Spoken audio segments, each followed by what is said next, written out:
급반등을 이뤄낸 뉴욕 증시 상황을 지금 점검해봐야죠. 그게 어떤 의미가 있는 건지, 연속성이 있을 것인지요. MTN 이항영 전문위원 오셨습니다. 위원님 어서 오십시오. 네, 안녕하세요. 그러게요. 빠르게 회복하는 건 좋지만 또 좀 생각보다 빨리 반등이 와서요. 뭐 좀 해석하기가 어렵습니다. 일단 애플 실적이 좋게 나온 거 이런 것도 긍정적인 영향을 미친 모양이죠. 네, 맞습니다. 네. 이제 실적 시즌이 이제 이번 주가 가장 바쁜 예. 한 주라고 말씀드렸습니다. S&P 500 기업 중에서 한 130여 개 기업이 이번 주에 실적을 발표하고요.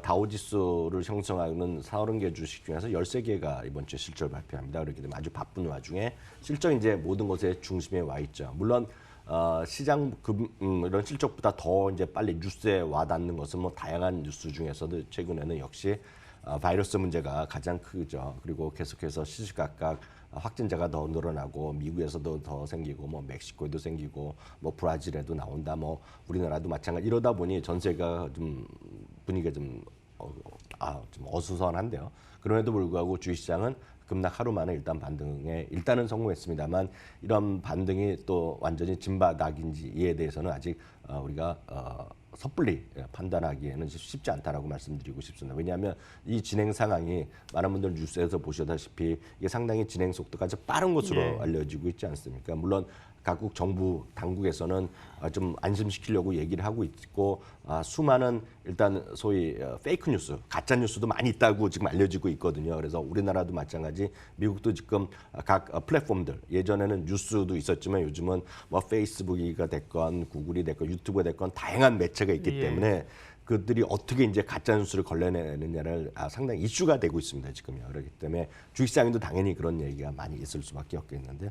어떤 시장은 앞서 존 템플턴이 얘기도 하셨지만 좀 한 걸음 떨어져서 좀 확신을 갖고 믿음을 갖는 주식에 대해서 좀 보시면 좋겠다라고 저도 말씀드리겠고요. 오늘 주식시장은 장 전에 발표된 것은 로키드 마틴이 실적을 아주 좋게 발표했고요. 장 마감 후에 나온 것은 애플이 아주 긍정적인 실적을 발표했습니다. 로키드 마틴부터 말씀드리면 기대 이상의 매출이 나왔습니다. 주당 $5 정도의 이익을 예상했었는데 5.3달러가 이익이 나왔고요. 매출도 꽤 좋게 나왔습니다. 152억 달러 정도 예상했는데 158억 달러, 거의 160억 달러가 나왔고요. 특히 이제 가이던스를 더 올려 생각보다 더 좋게 나왔습니다.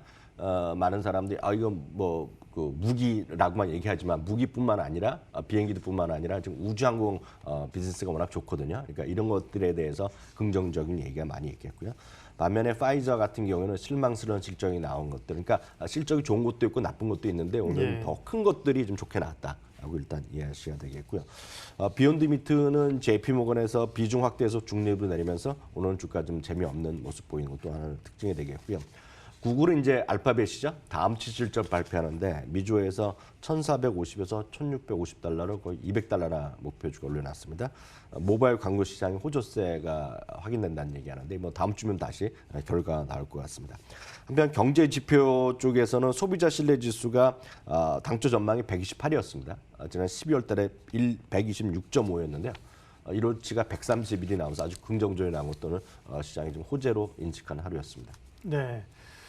애플은 그러니까 이제 실적 장 마감하고 나서 시간에서 오르고 있는 거죠? 네, 맞습니다. 그러니까, 애플도 말씀드리면 애플은 여전히 시장에서 시가총 1위고 1년 동안에 100%가 올랐습니다. 다만 이제 가이던스 회사 측에서 실적에 따라서 이제 등락이 엇갈릴 수밖에 없다는 예측이 강했었는데요. 일단 뚜껑이 열린 거 보면 이 애플이라는 기업이 깜짝 실적을 또 냈습니다. 오늘 상당히 의미 있는 것인데요. 주당 4.55달러 정도 이익을 예상했었는데 거의 5달러를 찍었습니다. 4.99달러였고요. 매출도 아주 좋게 나왔습니다. 885에서 918억 달러, 분기당 1,000억 달러 시대를 다시 돌파할 가능성이 있어 보이고요.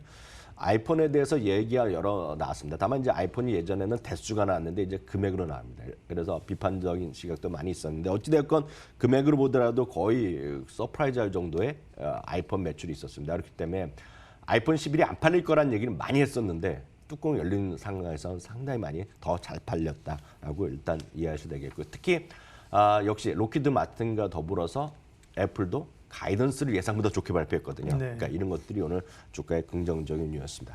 오늘 그 밖에 스타벅스도 실적을 발표했는데요. 스타벅스는 예상보다 좋은 이익을 발표했고 매출은 그 정도, 그 비슷한 정도였는데 문제는 이제 지금 중국에도 4,000개 그 점포를 갖고 있거든요. 근데 중국에도 아시다시피 이제 지금 그런 코로나 예, 바이러스, 예. 우한 폐렴 때문에 여러 가지 이슈가 있으니까 예.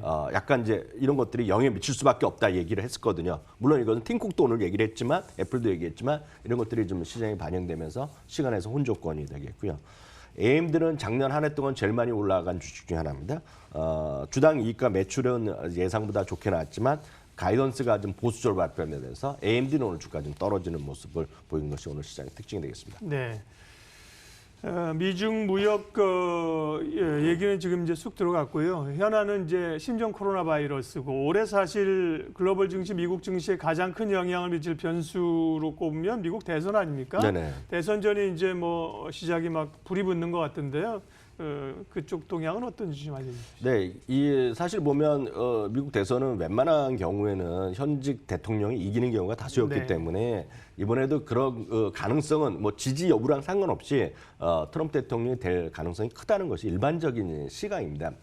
다만 이제 어찌되었건 민주당 후보에 대한 경선이 이제 진행되고 있는데요. 네. 여러분들이 많이 들어보셨을 만한 뉴스, 그러니까 정치에 관심, 미국 정치 이런 일정이 워낙 어려운데 그래도 많이 들어보셨을 한 것이 그 아이오와의 그 네. 선거, 아이오와에서의 그 후보자에 대한 선거가 있겠고요. 그리고 또 하나가 3월에 있는 슈퍼 튜스데이라고 해서 슈퍼 화요일 얘기 많이 들으셨을 것 같습니다. 이제 관심 있으신 분이요. 근데 이제 문제는 여러분들의 지지, 미국 사람들이 지지와 상관없이 월가에서 걱정하는 인물이 있습니다. 이게 대표적인 것이 이제 버니 샌더스랑 엘리자베스 워런입니다. 엘리자베스 워런이 작년에 한때 막 부각하다가 이제 상당히 좀 처져 있는 거가 되겠고, 그래서 지금은 시각은 조 바이든이라는 분이 후보가 될 거라는 얘기를 많이 하고 있거든요. 근데 여기에 이제 큰 변수가 나타나는 거죠.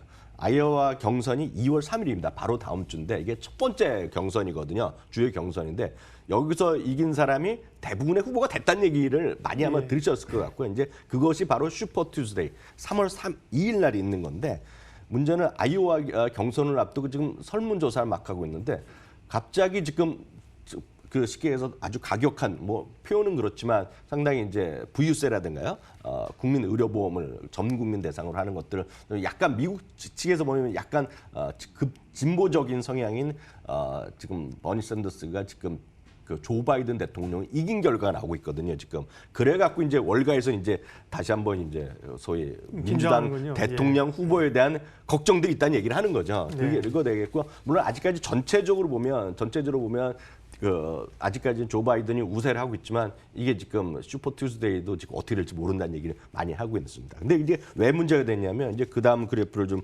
보여주시면 좋을 것 같은데 버니 샌더스의 이게 대통령 후보가 될 확률이 아래쪽 그림입니다. 아래쪽 초록색 그림이 되겠는데 그게 올라갈 때마다 떨어지는 섹터가 있습니다. 그게 바로 헬스케어 섹터인데요. 그리고 이것도 재밌게 그리는 사람들이 있는데 그러네요. 네. 헬스케어 섹터는 왜냐하면 우리나라는 이제 거의 1970년대 이후 국민 의료보험이 돼야 돼 있는데 미국은 여러분들이 아실 만한 선진국 중에 거의 유일하게 안 돼 있는 나라거든요. 그렇기 때문에 이제 당연히 민간 의료보험 이런 것들이 문제가 되고 제약업종에 타격을 받았고 작년 봄에 상당히 타격을 받았습니다. 이게 실적이랑 좋았는데도 불구하고 타격을 받았던 건데 최근에 다시 이런 것들이 좀 부담된다는 얘기를 하고 있고요. 바로 이거를 제일 걱정하고 경고하는 사람이 군드라우거든요. 군드라우는 딱 대통령은 트럼프가 되겠지만 바로 이제 버니 샌더스가 미국 대통령 민주당 대통령 후보가 돼서 2020년도 상당히 어려울 거라 얘기하는 사람인데 또 그런 주장도 있다는 것도 참고하시면 좋겠습니다. 예, 뭐 대선 얘기는 이제 앞으로 진행될 거니까요. 미리 조금 그림들을 그리고 있으면 좋을 것 같습니다. 뉴욕의 서울 이항영 전문위원 함께했습니다. 고맙습니다.